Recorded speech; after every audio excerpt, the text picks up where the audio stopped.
Hi, welcome everyone to our 2023 compliance video. This short video is intended to just provide some updates, and we'll set up a follow-up meeting here with you in the next 30 to 60 days.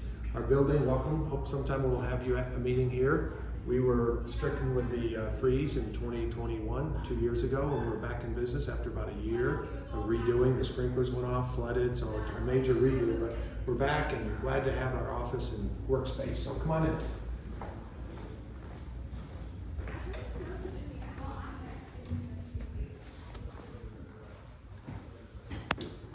Good afternoon. Andy Ryan with Ryan Benefits.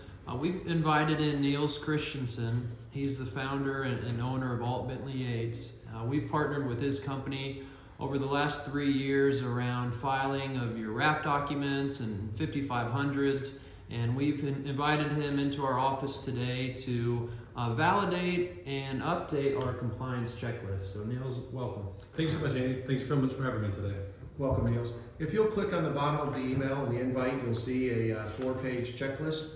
We spent a lot of time over the last few years testing this out with some ERISA attorneys, HR clients, our vendor partners. We really think this is a good comprehensive list. So our goal when we meet with you in the next 30 to 60 days is to set aside an extra 30 plus minutes on the agenda and discuss this compliance checklist. Today, we're specifically going to talk about Mental Health Parity and Addiction Act as it relates to some new testing requirements. So with that, I'd like to get right into it with Niels. Welcome. Great, thanks. Well, what we're going to talk about for the next couple minutes is the Mental Health Parity Act, or the NQTLs, QTLs, which is again about mental health reporting. Who specifically is required and subject to this mental health reporting? It is your large groups of 50 or more total employees who are fully self-funded. So self-funded large employers are required to do this testing.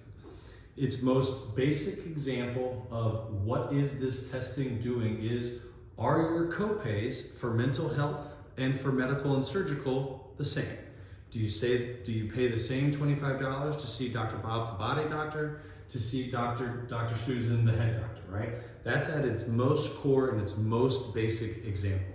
There's a lot more to it than that. The rules specifically state there is a show your work aspect of the plan. So the government wants to see exactly why you think your plan is compliant and what you have done and what your proof is behind it. They released a 36-point checklist for you as an employer to do it yourself. It's not as easy as it sounds. It's not as straightforward as it sounds. So you can't just make a copy of your SPD and say we're good? That's correct. Send it in? That is correct. There is much more to it than just, hey, look, my plan document, my SBC says it's good to go. It's looking at all aspects of your plan.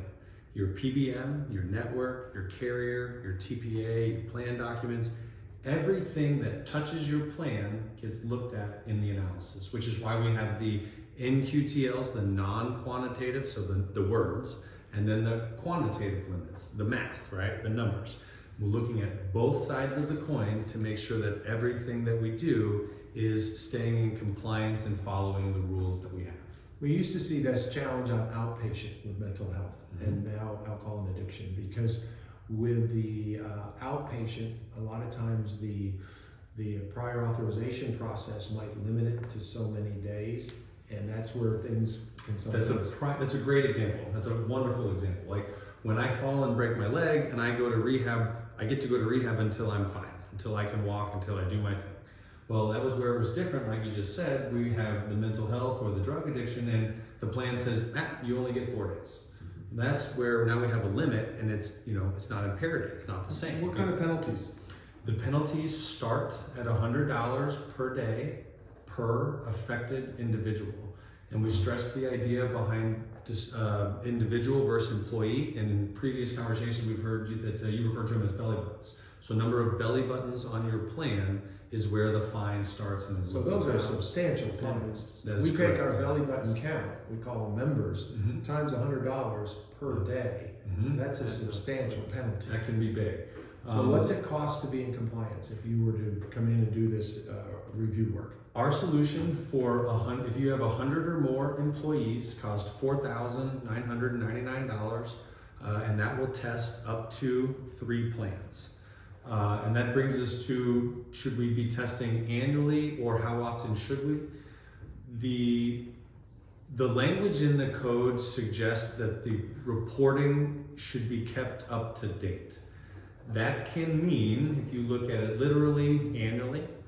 If you look a little bit further in at the rest of the ERISA rules and some of the other documentation stuff that we've talked about in the past, if your plan remains completely unchanged, it could potentially be okay to only test every couple of years, every 3 years, every 5 years, or anytime you make a material change to your plan. If it's just your rates, like we talked about earlier, it's kind of where do we sit, what do we think? Yeah. But some of the rules suggest you could probably be okay with everything. Okay.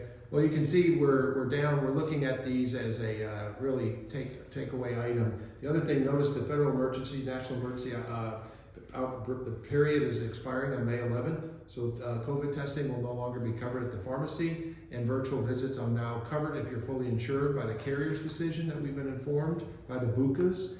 But on a self-funded plan, it's your decision. So a couple things to think about and take action on here in the very near future. So look forward to our next meeting. Look and review this checklist, and we'll have our meeting soon. So thank you very much, and have a good day.